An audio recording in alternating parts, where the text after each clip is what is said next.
afternoon, everyone. Good afternoon, and welcome to the Jerusalem Fund and our educational program, the Palestine Center.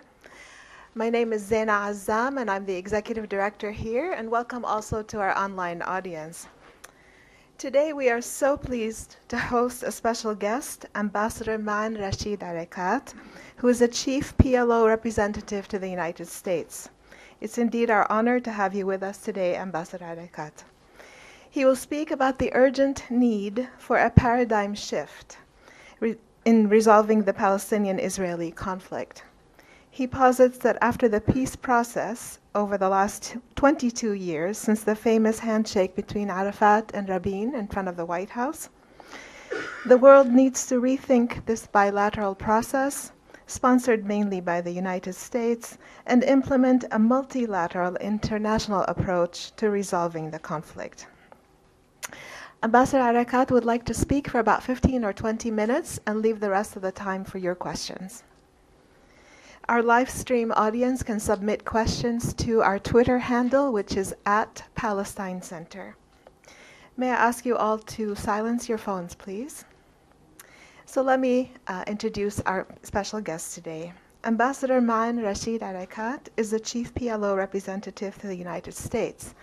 Previously, he served as ambassador for 11 years at the Negotiations Affairs Department of the PLO in Ramallah, and was the deputy head and coordinator general from 2008-2009. Ambassador Arakat first joined the Negotiations Affairs Department in 1998 when it was headed by the current Palestinian President Mahmoud Abbas and served as Director General until March of 2008. Between 93 and 98, Ambassador Arakat worked at the Orient House, which is the headquarters of the PLO in Jerusalem, and of the Palestinian negotiating team for the Madrid peace talks. While there, he served as spokesperson for the late Mr. Faisal Husseini, the former PLO Executive Committee member in charge of Jerusalem affairs, and later as desk officer for the US, Canada, Australia, and South Africa in the Orient House's International Relations Department.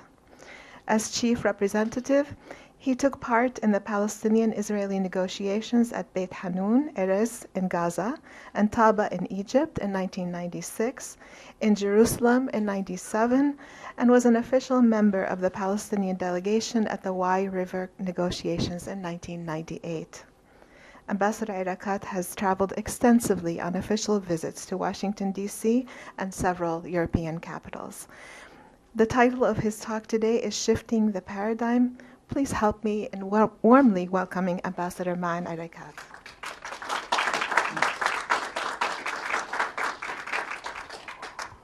Thank you, Zaina, very much. Good afternoon. I like to first start by just making a statement about the events that took place in Beirut and Paris over the weekend to once again express the Palestinian official position of opposing these attacks and targeting civilians. We express our solidarity with the Lebanese people, with the French people. Raise it. Okay. And I would like to say also one thing, that victims of such attacks must be treated equally. And unfortunately, while we express our sympathy with the French people for their losses, we also have to express the same sympathy with others who are also losing their lives as part of this heinous campaign by extremists in the Middle East. And we should express that publicly, openly, the same way we express our sympathy with other people. And I'm glad to see a reaction in this country reminding people that just a day before Paris, more than 50 people lost their lives and 200 were wounded also in Beirut and in other parts of the Middle East. This is a campaign which is directed first and foremost against Arabs and Muslims, by the way. The number of Muslim and Arab victims of the terror and the campaign of terror that ISIS is leading is almost 90%, if not more, Most of the victims are Arabs and Muslims, and therefore it provides us with a very strong reason, Arabs and Muslims, to be at the forefront of fighting these extremists and trying to put an end to their campaign. And we will continue to do that. At the same time, I deplore strongly statements made by the Israeli Prime Minister to try to equate what happened in Paris with what the Palestinians are trying to do to achieve their independence and freedom. You can never equate the struggle of an occupied people who are seeking freedom and try to compare that to the terror and indiscriminate killing of innocents in Paris. Palestinians are fighting for their independence and trying to label the Palestinians as part of this overall campaign to target France and other Western countries is rejected and is deplorable. It's a very cheap ploy on the part of the Prime Minister to once again exonerate himself and his government and his occupation from all the injustice and mistreatment of Palestinians under Israeli occupation. And therefore, we all stand against these forces. We all stand to defeat these forces, but we should not get confused here and blur the lines between those who are fighting for their freedom and for justice and those who are killing for the sake of killing to terrorize people around the world. This brings me to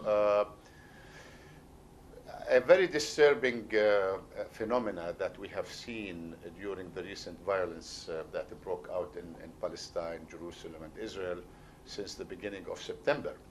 The trends that are becoming popular in this country to dehumanize Palestinians.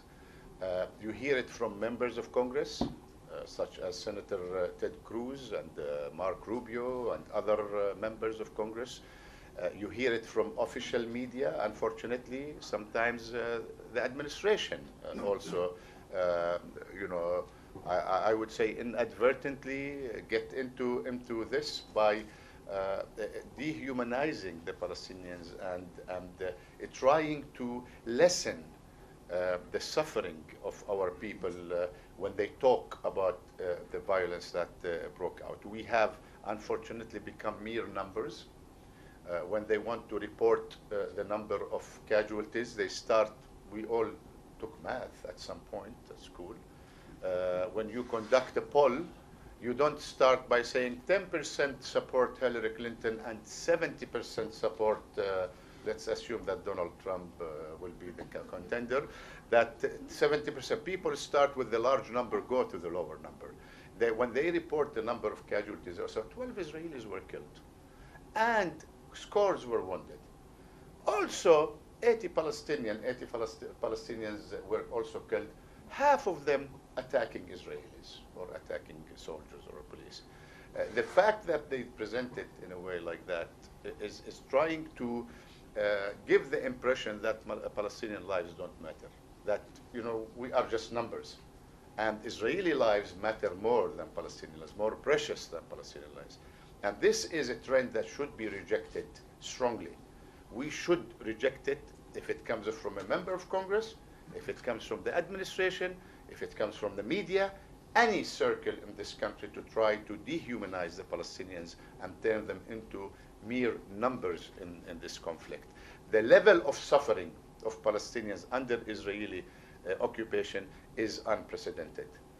People who need to know and find the truth should visit the occupied Palestinian territories and see the daily humiliation that Palestinians have to endure and are subjected to by the Israeli army, to understand the level of resentment on the part of Palestinians and why Palestinians get so desperate and do the things that they are doing. It's not like because we teach our children and we plant that culture of violence and incitement. No Palestinian wants their children, 12, 13, 14, to go attack Israeli police, knowing in advance, and civilians knowing in advance that they will be killed in the process. What Palestinian parent or which Palestinian parent wants to do that, to see their kids being shot and killed? No Palestinian parents teach or bring up their children to hate or to incite. The occupation is the main source of incitement in the occupied Palestinian territories. Once that occupation is ended, once that occupation is over, there is no reason for any kind of violence to take place between Palestinians and Israelis. This brings us to the issue of security, peace. Israel will not enjoy security unless there is a just peace, unless the occupation is over. It's a very simple equation. They have been trying to convince the world, especially this country, that that security has to come before peace. You cannot have security unless you have peace. And to ask the Palestinians who are under occupation to secure and guarantee Israel's security is just absurd. How can you ask an occupied people to guarantee the security of the occupier? This is something never happened in the history of conflicts between nations and between countries. So ending the occupation remains the number one priority to bring about peace between Palestinians and Israelis. Unfortunately, ever since this current Israeli government took office in 2009, 6 years ago, all what we have seen is a deliberate escalation on their part to increase tension between Palestinians and Israelis. This current government did not take one single step to reach out to the Palestinians, to genuinely and sincerely discuss the fundamental or the core issues that need to be addressed in order to reach a solution to the conflict. On the contrary, they embarked on a campaign to increase settlements. So far, since he took office, the increase of settlements, 20% increase in the number of settlements that were built. He was the other day, when he spoke the Prime Minister spoke at the Center for American Progress, said he tried to compare the number of new settlement units that supposedly he built compared to what Prime Minister Rabin, Prime Minister Ehud Barak, previous former Israeli Prime Minister built during their rule in Israel. And he said, my numbers are the smallest among the 3 or 4 former, as if this justifies building the settlements. He doesn't know that one single settlement is illegal. It doesn't matter what the number is, but what an excuse that he used to compare the numbers to former Israeli Prime Minister. This is a government that does not have on its agenda, not the Prime Minister, but his government. This is a government of settlers. This is not a government that is pro-settler. This is a government of settlers, extreme right, wing parties in Israel, that does not have on its agenda any plans to engage the Palestinians in a meaningful political discussions to end the conflict.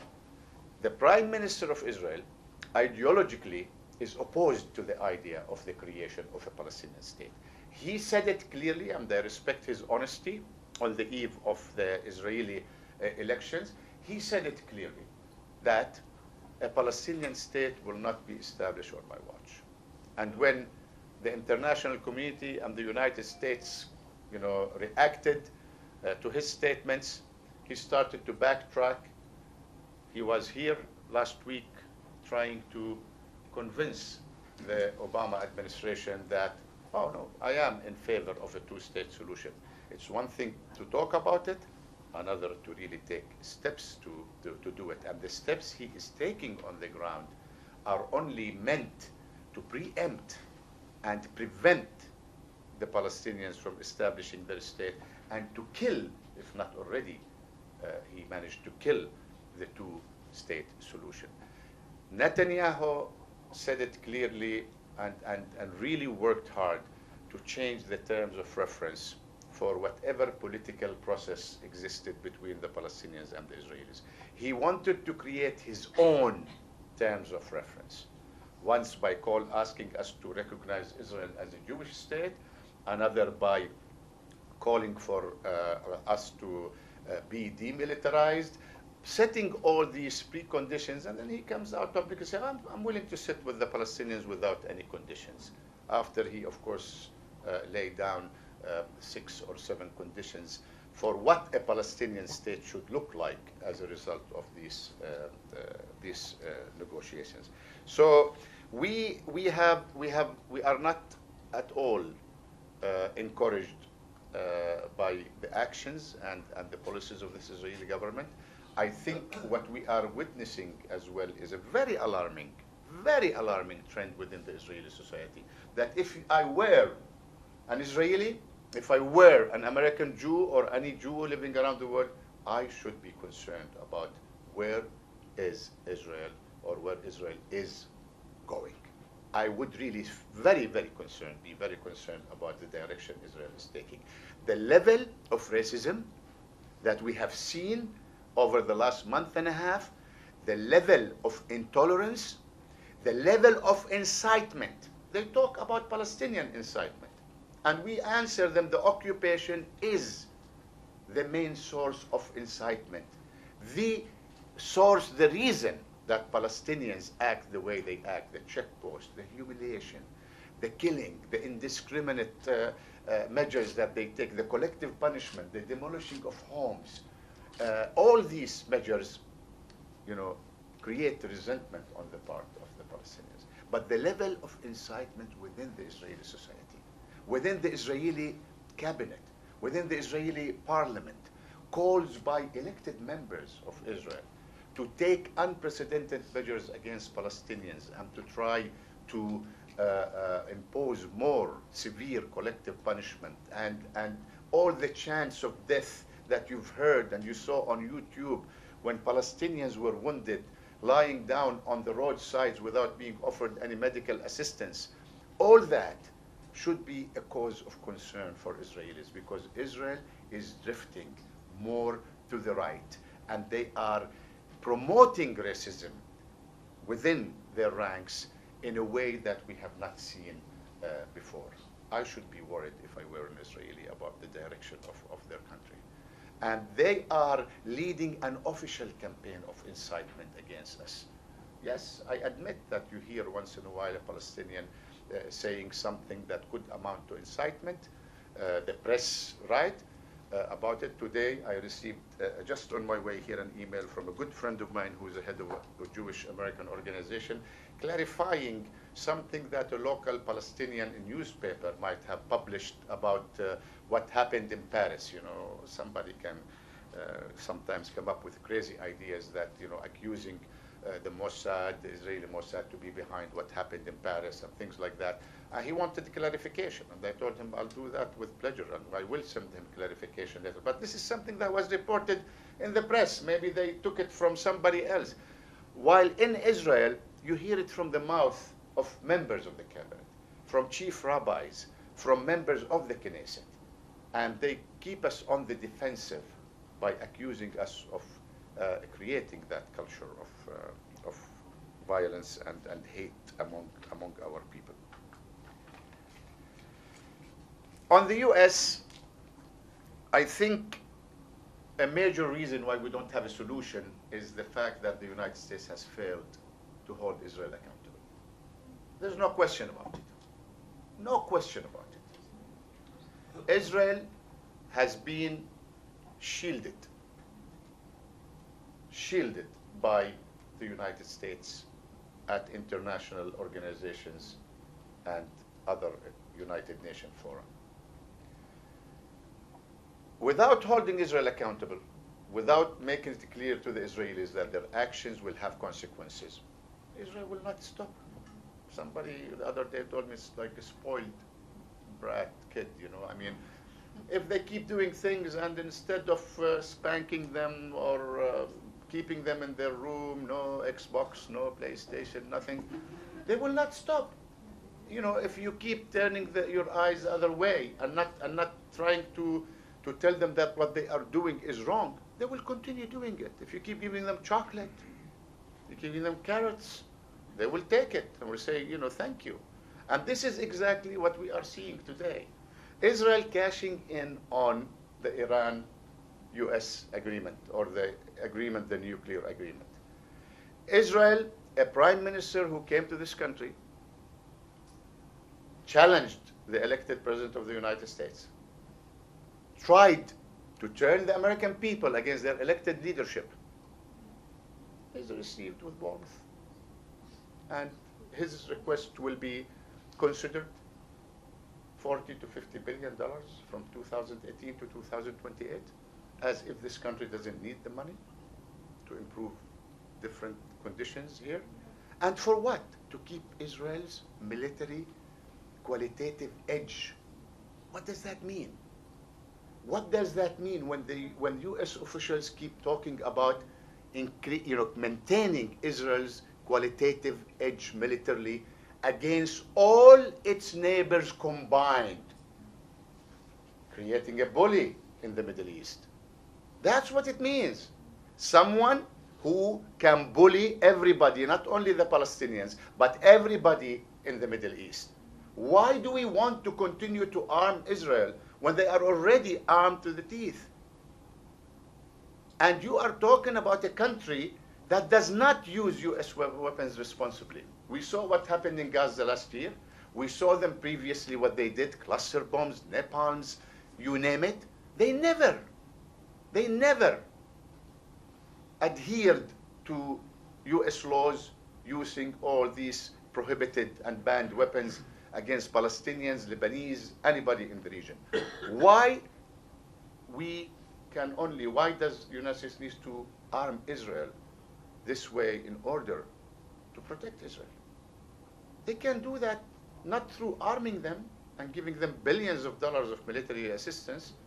They can do that by holding Israel accountable to their actions and explaining to the Israelis that the continuation of this behavior will, keep the region on fire and will continue to inflame the region and will make the possibility of peace and ending the conflict in the Middle East a remote possibility. I was told by a friend that the current administration is the only administration in the history of the Palestinian-Israeli conflict that did not vote once against Israel at the United Nations or at any UN forum or organization. Believe it or not, Bush administration did. Every other administration did either vote against or vote for resolutions at the UN Security Council condemning Israeli actions or abstained. This is the only administration that has not done that. And if we continue to treat Israel with impunity, if we continue to allow Israel to be a state above the law, if we continue to turn our eyes when Israel violates international law and undermine U.S. national security interests, we are only creating a Frankenstein in the region that will wreak havoc and will not be stopped. Israel continue to rely on the logic of power. They don't want to rely on the power of logic. They believe that might is right. They take an advantage of the situation in the region, seeing Arab countries disintegrating, Syria, Iraq, Lebanon, Jordan, Egypt. They are in a very comfortable position. Who are they afraid of? Who are they afraid of? Iraq is no more Saddam. Iran, the deal will contain Iran. The Palestinians, we are the existential threat to them with our nuclear weapons.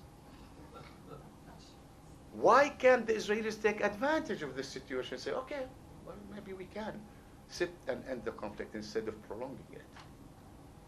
Instead of doing that, they have to create an enemy. They have to always keep in the mind of the Israelis that there is someone out there who's going to get them, exporting fear to their own people.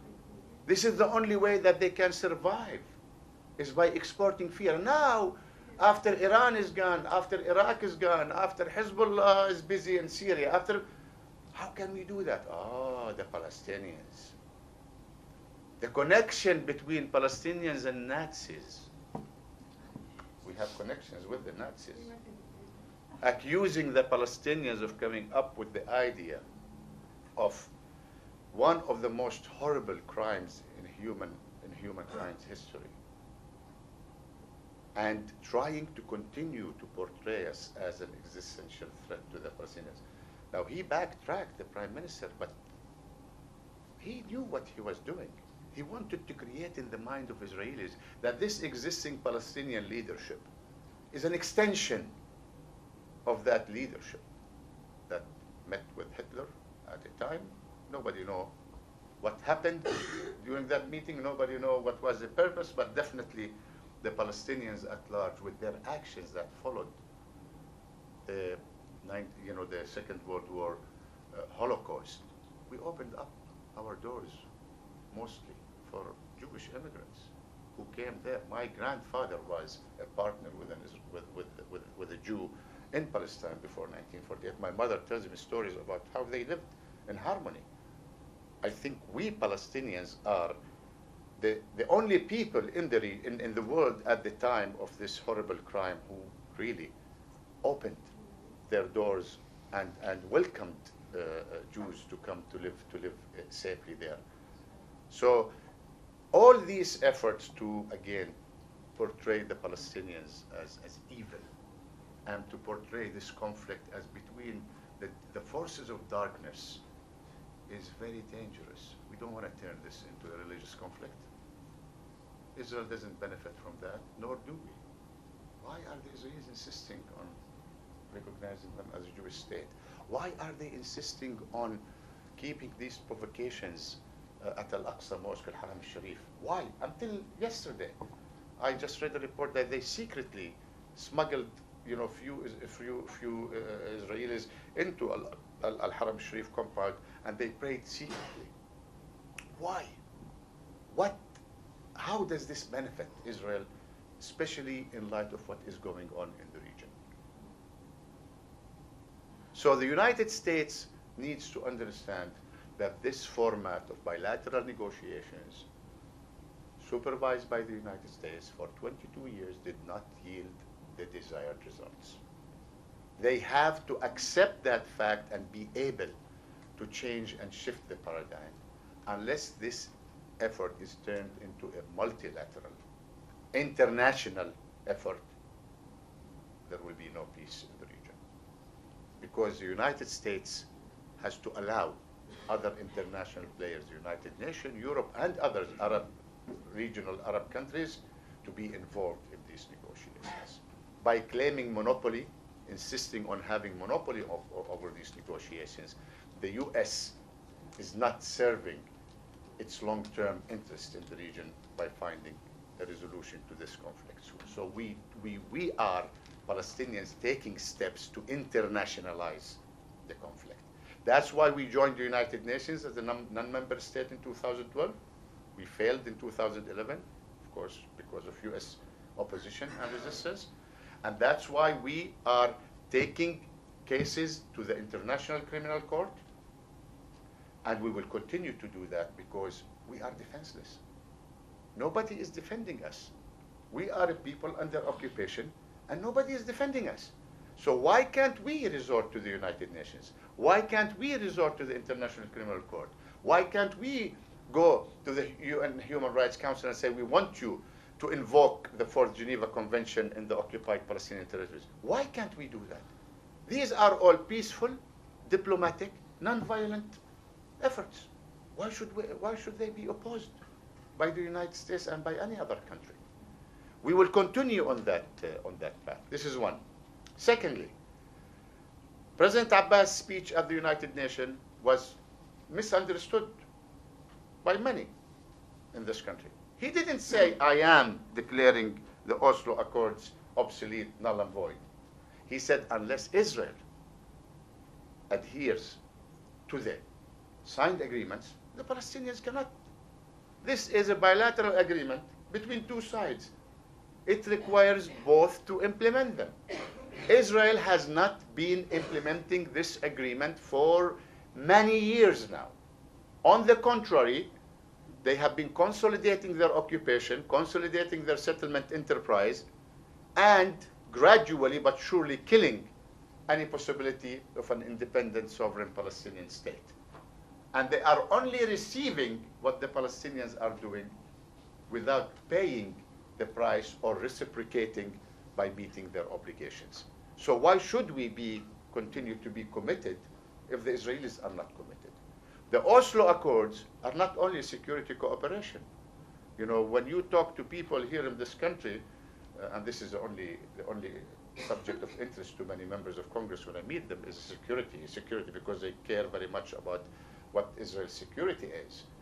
There are other aspects of the Oslo Accords. There's the economic agreement, which in my view was very unfair when we signed it with Israel, the Paris Protocol of 1995. There are other aspects. There are civilian aspects. There are security aspects, political aspects of our relationship with Israel that we are currently reviewing, and we are currently assessing to see if the Israelis will heed our call to meet their obligations before we decide on taking any steps in that regard. And finally, we will continue to urge our people to express the resistance of the Israeli occupation through peaceful means. The last thing we want to do is to be dragged into yet another violent confrontation with Israel, or turn to arms to show our resistance to the Israelis. Because this is what Israel is seeking for many reasons, but mostly to be able to use their heavy-hand approach against us, and we are no match to them. We saw what happened in the Second Intifada, and to portray the Palestinians as a people who do not have the culture of peace, coexistence, and non-violence, and that our only objective is to use violence against Israel, and to argue that we do not deserve to be a nation among the nations or a state in the Middle East. So this is something that the Palestinian leadership will continue to urge our people to do. We want them to express their views peacefully, without any violence, and we will continue our efforts, both legally, politically, internationally, in order to continue to create pressure on Israel to end its occupation and to understand that the continuation of this conflict and this occupation will have serious repercussions and serious consequences for the Israelis. Thank you very much.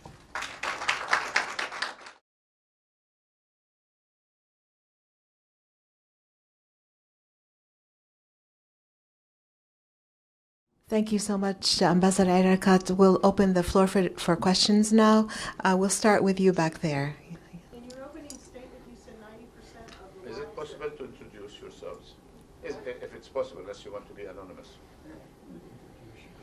Oh, introduce myself? My name is Lynn Pellegrino. Thank you. Anyway, in your opening statement, you said 90% of the lives that ISIS takes is Arab. What percentage of that is Arab Christians? And also, what is the Palestinian solution for eradication of ISIS? Unfortunately, I can't tell you, but we'll be more than happy to get back to you. I know that ISIS targeted many minorities, not only Christians, but I mean, the Yazidis could be considered closer to Christianity or something in northern Iraq and the Kurdish areas. But I'm looking at the numbers of the people who are being killed on a daily basis in Iraq and Syria, and knowing that the majority of Iraqis and Syrians are Muslims and not Christians or others, I would say that the majority of the victims of ISIS are still Muslims. Without Are they targeting Shiite or Sunni? Now you're getting into a lot of tiny details here. I mean, when I say Muslims, I don't differentiate between Shiites and Sunnis. This is my position. When I say Arabs, I don't differentiate between Christians and Muslims. I know that ISIS when they go out to blow up a market, they don't really consider if there will be Shiites, Sunnis, Christians, or Muslims. They just blow up that market. So what I'm saying is that the peoples of those countries are paying the heaviest price of ISIS atrocities. And that's why it is our fundamental task as Arabs and Muslims to defeat ISIS and to defeat their radical ideology. As for what Palestinians are doing, I think we continue to be proud to be a very secular society. We do have Hamas, as part of the Palestinian society. They are a power to reckon with. We cannot ignore them. But ideologically, there is no comparison between Hamas and between Al-Qaeda, Taliban, ISIS, Nusra, and all these extreme radical groups. I think we continue to promote and advocate coexistence. I am not worried about our Christian brethren in Palestine because we have managed to weather many storms before, and we will continue to resist these ideologies and these practices and actions by such forces. We're going to take people raising their hands. Can you wait till we have the microphone come to you, please? Thank you. My name is George Hishmi. I'm very concerned that the Arab point of view is not published in America. I know Arab ambassadors, 25 of them in Washington and 25 of them in New York at the UN, have difficulty in getting their op-eds published, even letters to the editor. My suggestion is, why don't we do what the American Jewish community is doing? Buy ads, full-page ads or half-page ads. I know they're expensive, but Arab governments can afford to put ads once every 10 days explaining an issue of the Arab world. I think it goes beyond being able to publish an op-ed and buy an ad. The problem we are facing here is not our accessibility to mainstream media or to posting an ad in the New York Times. We did that. We did that in the past when we joined the United Nations. Private sector Palestinian business people bought ads. They cost depending on the newspaper, between 50 to 80,000, 100,000 per page. But we argued about that and about the effectiveness of such ads. You and I and most of the people here read the Washington Post, although I end up being frustrated after I finish reading it. But not the younger generation don't read the Washington Post, and they don't need the print newspapers. I think the social media today represents an excellent channel and venue to express views. And we were talking earlier. I said this is probably the most advantageous thing that happened to us Palestinians, being the underdogs, being the ones who have always not been successful in having access to mainstream media, because you can post things quickly. You have so many news outlets that with so many followers that you can really present your views. And this is what happened in the war in Gaza 2014. Most of the people got their news from all these different sources of social media network. And I am not saying that the newspapers are not effective, but I think what is needed is more grassroots work in this country.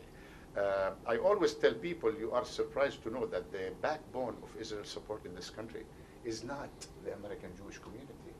It's the Christian evangelicals who are supporting all, these candidates who all what they want to do at every opportunity, at every corner, attack the Palestinians, accuse us of so and so and so and so and so. So one way would be is to try to work at the grassroots level, to try to work with other ethnic groups and minorities, church leaders here to try to change perceptions. I personally do not see Congress changing soon. I don't see it. I don't see it. I don't see the media shifting soon either. Unless there is a fundamental, profound change at the base level, it will be difficult. So what we need to do is to focus our efforts on the grassroots level to try to change, there's, conceptions, understanding, to educate them more so that they can impact the overall situation. Okay. All right, let's go over here, and then we'll go to the middle.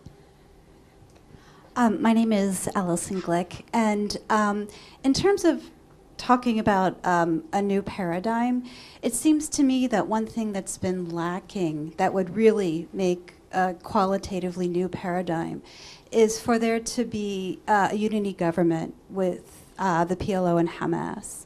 And that because the tactical changes that you've talked about in terms of ICC, et cetera, even a grassroots movement here in the United States, I think it's going to be very limited until there's a Palestinian leadership that's thinking strategically and that is united in the face of all of the obstacles that you very coherently laid out. So could you please talk about a unity government? Okay, well, I can understand the first part of your question, that definitely there is an impact back there, in terms of our relationship with Israel and internal Palestinian dynamics, that we need a unity government. I don't see why, the lack of a unity government needs to impact the work that we are doing in the United States.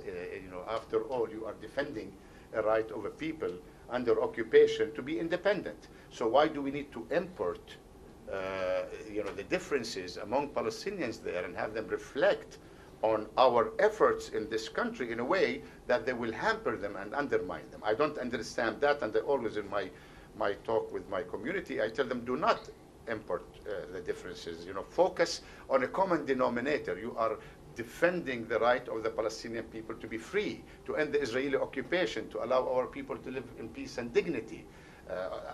Calling for democratic society, for pluralistic society, multi-party system, freedom of speech, expression. Of course, these are issues of concern to us Palestinians that will be stressed throughout our struggle for independence and freedom. But I would like to see that insulated, and not to be reflective on efforts here in this country to influence the situation.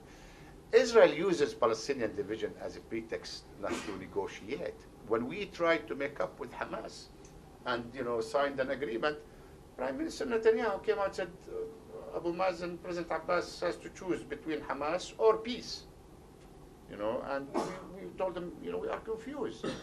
When we don't have a unity government, you accuse us of being divided. Who would you talk to? When we try to unite our ranks, you accuse us of abandoning peace. Unity is important, of course. We suffered a lot from divisions among the Palestinians. We lost a lot of support morally and politically as a result of our division, let alone the physical division that we have. But Israel is also contributing to that physical and political division. And unfortunately, other external parties are also contributing to that physical and political division. They don't want to see the Palestinian united. We continue to exert effort to end this division because they serve the Palestinian interest in the first place. I'm not worried about what Israel thinks about it or not. I know that these divisions are harming us and we have to end them, and we continue to exert effort in order to end these divisions. Okay, we'll come over here. The first gentleman. Thank you. I'm Michael Thomas. Thank you, Ambassador. This has been a very good survey. And I agree with you about the need, which is quite urgent, I think, to internationalize the conflict. Because if you look at Hillary Clinton's relationship with Haim Seymour and the letter that she wrote him, asking him to advise her how to deal with Israel, and her most recent letter where she promises to kiss and make up with the Israeli government. We see where that's going, and on the Republican side, it's worse. So I want to ask just a couple of questions a little bit more specific about internationalization. One with regard to the ICC, two kinds of cases presented there, as I understand it. One having to do with things like the Gaza incursions, and one having to do with the occupation, being a violation of Geneva IV. It has always seemed to me that that's the case, because that goes to the core issue, and there are a lot of the defenses that are available against shooting war kinds of war crimes that are not available on that side. I mean, do you agree, and where is the effort? I mean, to explain what is being done to try to get that case addressed by the ICC. And the second question is, you were saying that the PLO or President Abbas, you're looking at how you might draw back from some parts of Oslo if that seems appropriate. Thinking about it, I mean, the Paris Accords and other things, Israel's taken what it wants and goes away. The only thing they care about is security cooperation. What in the Oslo Accords, except for security cooperation, could Palestine withdraw that would make any difference? All right. On the ICC, we, of course, we joined the ICC December of last year. The ICC is conducting what they call a preliminary examination to see if we qualify for an investigation into war crimes. We did submit. We did ask them to have that time-wise we want that jurisdiction from June of 2014 upward, in order to give the court the time to review a very short period of time. We talked about the settlements, we talked about Gaza at the time, because in the case of Gaza and conducting investigation, the Israelis can come and say, oh, okay, we will conduct our own investigation, and the court has to wait. They have to give them ample time to do it before they can decide they want to do their own investigation. In the case of settlements, the Israelis are not going to come out publicly and say, oh, settlements are against international law. We know that, because that would be like condemning something that they have been doing for a long period of time. Recently, the president met with the prosecutor general of the ICC during his visit to Holland 2 weeks ago, and we are urging them to, finish their preliminary examination in order to look into the situation in the Palestinian-occupied territories, and to determine if there are grounds to, consider such actions by the Israelis. And recently, also during the recent violence, many of the extrajudicial killings of Palestinians, we are reporting some of these cases as well to the ICC. So we are working with the ICC on that. We want to give them the time, to finish their preliminary examination. It takes quite some time. We understand, but we have prepared enough files to keep them busy for a long period of time. So we will wait on that. What was the other part? I'm sorry. With regard to reconsidering Oslo. Right. Well, again, you have to take calculated steps as well. We're not going to just come and say, Oslo is null and void, and then create a vacuum that, could create conditions on the ground that will be very difficult for our own people. We want also to take the interests of our people into account. Our relationship with Israel is so intertwined that, if you want to take a patient from a certain area to a hospital in Jerusalem, which is, predominantly Arab, you have to coordinate with the Israelis to allow ambulances to enter the checkpoints. So there are aspects that will have impact on the humanitarian conditions of our people. There are aspects that will have impact on the movement of our people. The Palestinian leadership is currently weighing the impact of each possible step if the Israelis insist on not implementing their part of the agreement. And there will not be an all or nothing approach. There will be a gradual approach to try to, increase the pressure on the Israelis and to explain to them clearly that unless you are committed to the same agreements, we cannot be the one side that honor their agreement and you are not honoring your agreement. Okay, we'll go over here and then, so.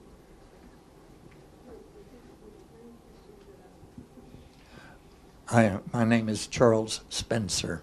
I also thank you, Mr. Ambassador, for sharing these insights with us today. I would like to hear some clarification of the principle of ending the occupation. Now, we all know that no freedom-loving people anywhere in the world would stand for this kind of occupation and apartheid wall and so forth without resistance. We understand that. But what does it mean to end the occupation? For example, has the PLO, the authority that you represent, issued any explanation in detail of what this means? We would like to know, does it mean tearing down the wall? Does it mean evacuating all of the Jewish settlers back to Israel and turning over all of that brand new infrastructure to the Palestinians? Does it mean moving all of the Israeli security forces from the Jordan River all the way back to the Green Line? What specifically is implied by ending the occupation? Well, I think what we mean with ending the occupation is, defining the borders. Israel has to technically, effectively, militarily, politically end its control of the Palestinian people. It means the realization of a Palestinian or the recognition of a Palestinian state on the 1967 borders with minor swaps agreed upon equal in value and in quantity. East Jerusalem is the capital of future Palestinian state.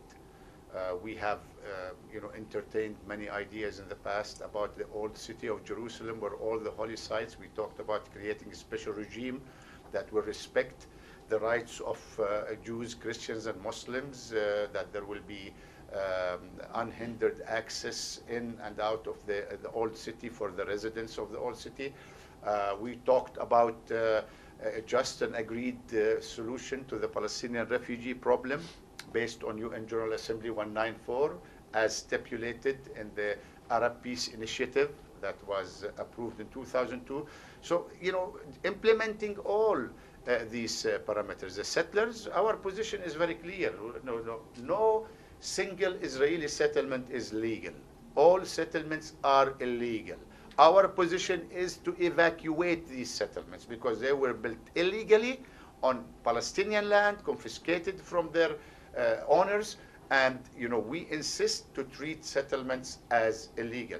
Today, settlements and settlers constitute the most important source of friction between Palestinians and Israelis. Planting settlers, like the case in Hebron, in the middle, 80 families in the middle of 300,000 Palestinians, is a recipe for disaster. We have been saying that all along. Planting settlements in the midst of Palestinian communities, villages, and towns is also a recipe for disaster. And therefore, we will be ending the occupation, ending Israel military, political, effective control of Palestinians, allowing the Palestinians to establish, through a timetable, of course, not overnight, establish a sovereign, independent, viable, fully contiguous Palestinian state.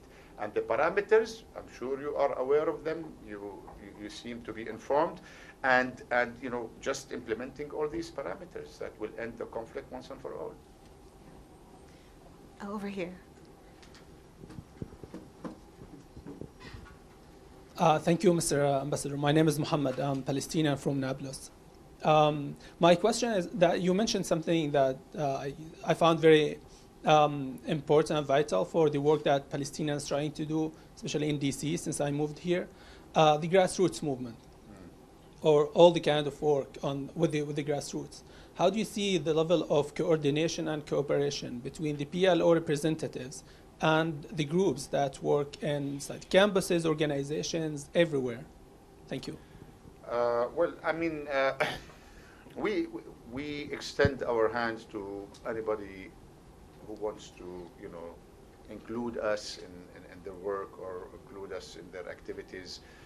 My immediate concern is my community here, okay, and you know, for a long period, you know, because of many events and many developments that we don't have the time to discuss, I'll be more happy to do it with you at a later point. But we have become so polarized here. We were very much influenced by what is happening there, by the signing, go back to 1982, the invasion of Lebanon and the PLO departure from Lebanon, and then the Madrid Peace Conference and the Oslo Accords, then the Second Intifada, then the divisions between Fatah and Hamas. All these impacted Palestinians, impacted groups who worked to help the Palestinians. But I am a believer in creating a common denominator.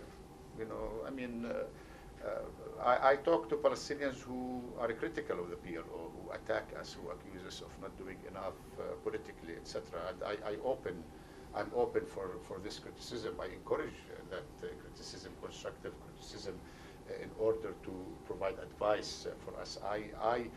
I think that we can create that common denominator between all these groups and all these individuals and players. Again, you know, this is a struggle of a people who have been under occupation for 48 years. This is the longest military occupation in recent history. Probably the only remaining military occupation in the world, you know.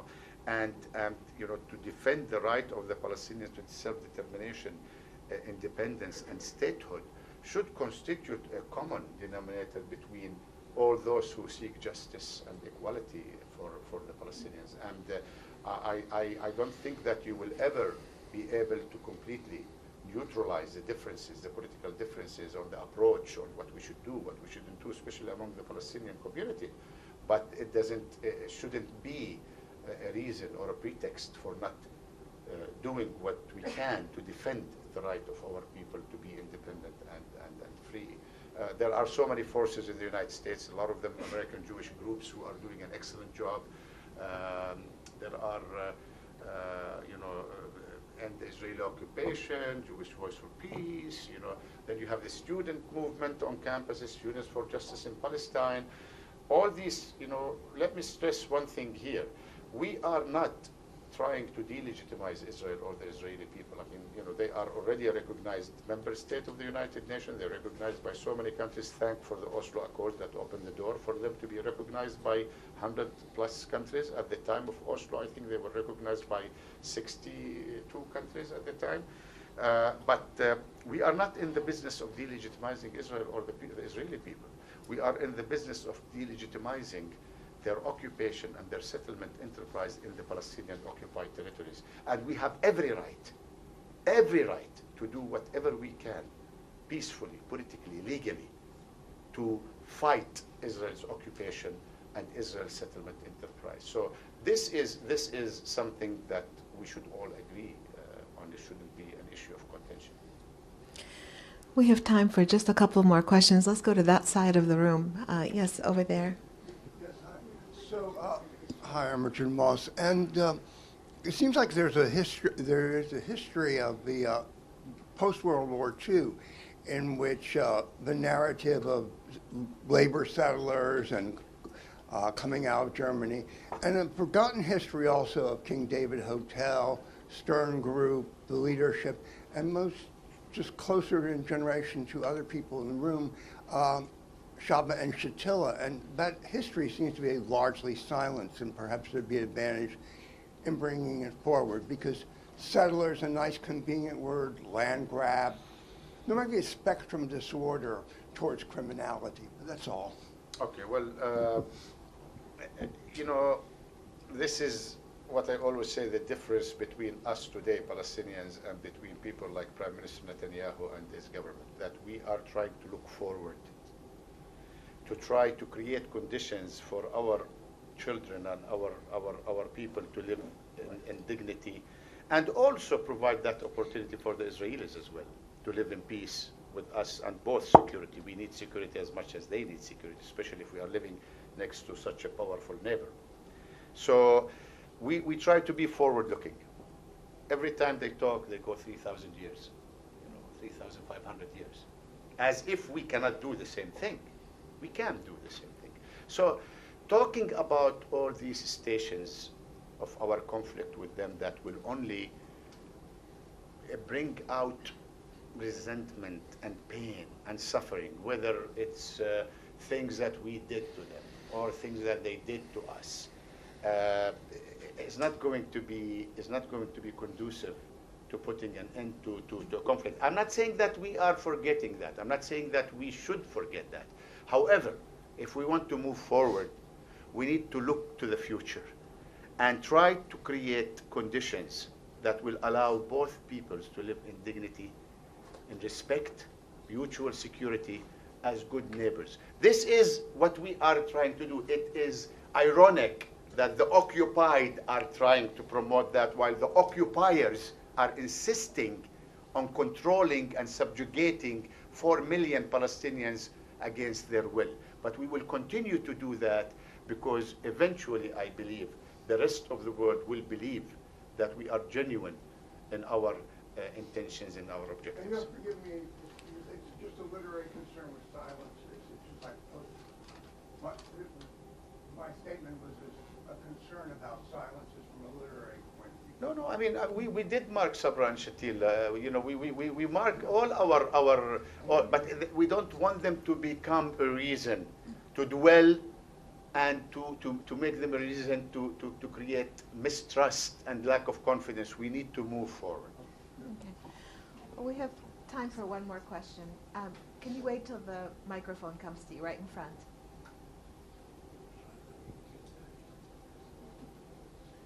Sorry to interrupt your probably last sentence, but I feel very touched by your effort to look to the future.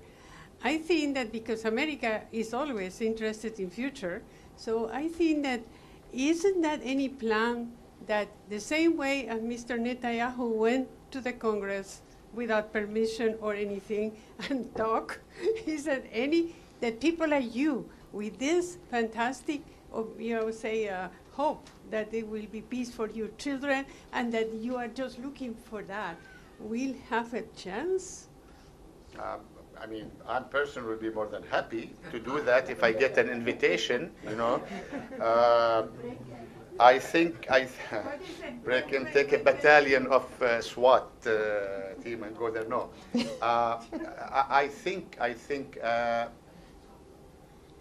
at some point in the near future, it's very important for policymakers here to start treating the two sides equally. You see all these hearings in Congress, and you look at the panelists and people in there, and nobody is even presenting the Palestinian view. I'm not saying defending it, and they keep going on and on and on. I think people are starting to realize that these are biased efforts are aimed at achieving narrow political interests. We are in an election cycle now. Your question earlier, my staff come to me, so did you hear what X said? And I said, hey, this is election season, everybody says whatever they want now, So, no, this is a fundamental issue that has to do with, people being objective. You cannot really solve a conflict between two sides if you all the time listen to one side. You cannot solve a conflict if you rely on emails and memos that come from one side all the time and everybody reading from the same script, and then try to blame another side whom you didn't even give them the opportunity to explain their position. This is very un-American, very un-American. But people are growing aware of that, and events like here, we try to take advantage of whatever venue we can have to express our views. And Listen, I mean, I came to this country the first time in the early 80s, and things are completely different, 35 years later. I mean, America in the 80s, being a Palestinian in America in the 80s, wow, I don't want anyone to experience that, I mean, it was tough. It was tough. Today, many sympathizers, many people who understand, many people who are willing to listen. And this is encouraging because the more we have people who understand both viewpoints. I never ask anyone to be anti-Israeli. I'm pro-Palestinian. I'm asking people just to be pro-justice, pro-peace, and pro-equality. This is all what I'm asking you to be. Thank you very much.